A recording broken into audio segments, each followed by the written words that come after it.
What's my advice to young men seeking a woman for marriage and family? You can't eliminate the necessity of being attracted to one another. That's important. And that's mysterious.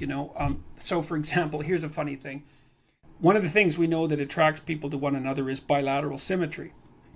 And so if you take men and you rank them by the symmetry of their faces, and then you give the asymmetrical men t-shirts to wear, clean t-shirts for a day, and the symmetrical men clean t-shirts to wear for a day, and then you give the t-shirts to women and you have them rate the odor.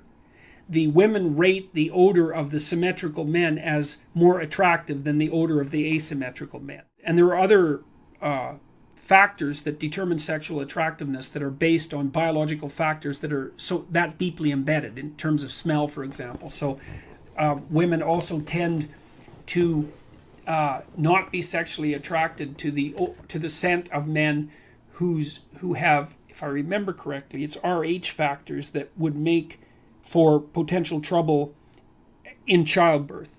And often the reason that the women give for not preferring the scent of those men is that they smell too much like their brother, something like that.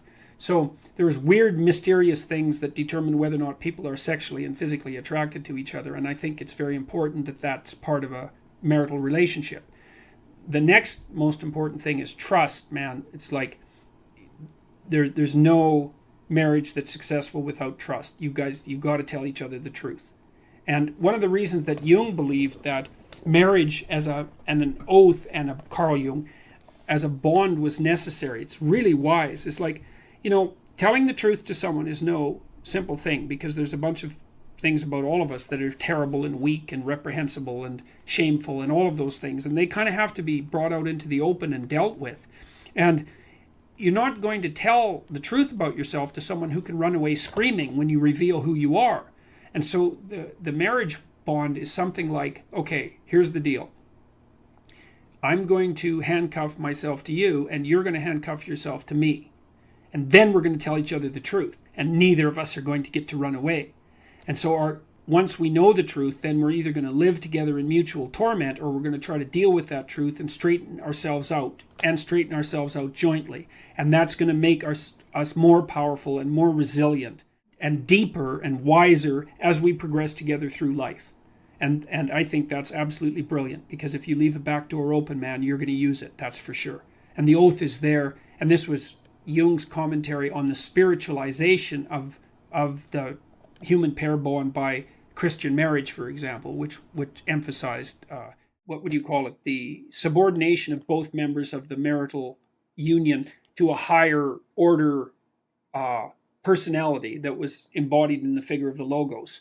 So the idea is that in the Christian marriage, for example, the man isn't the boss and the woman isn't the boss. The boss is the mutual personality composed by the seeking of truth in both of them, and that's conceptualized as their joint subjugation to the Logos. And that is absolutely dead on, man.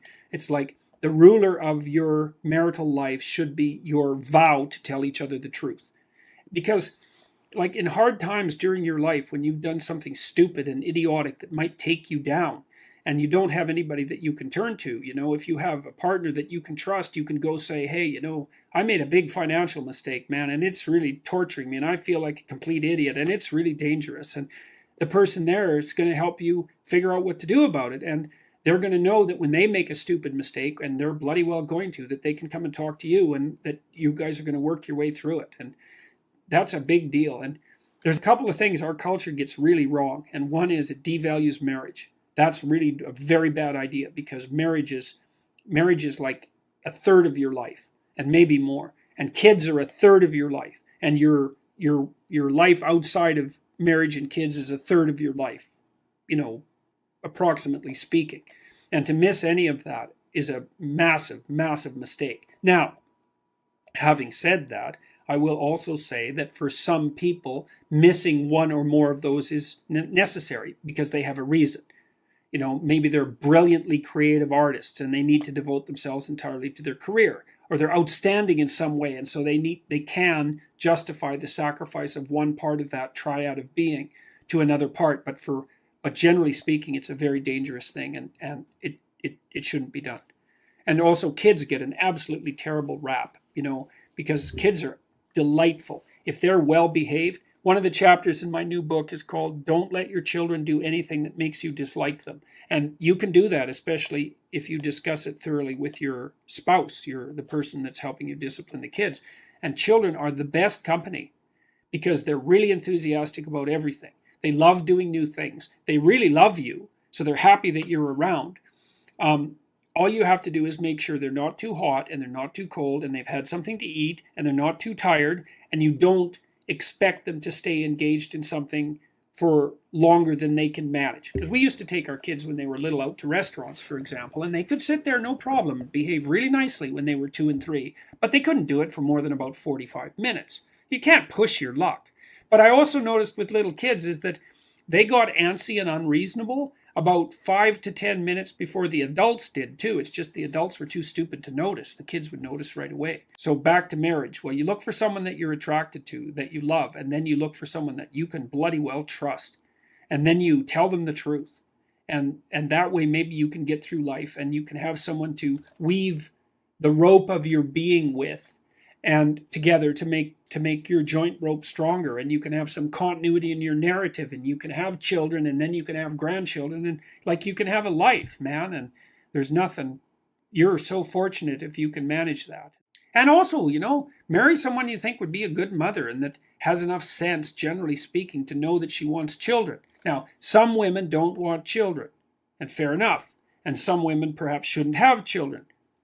That's also possible, but the general rule of thumb is, especially once a woman's, in her mid-20s, if she doesn't know that she wants children or won't admit it, unless she has a viciously important reason, then she's not oriented properly psychologically. She doesn't know what's important in life.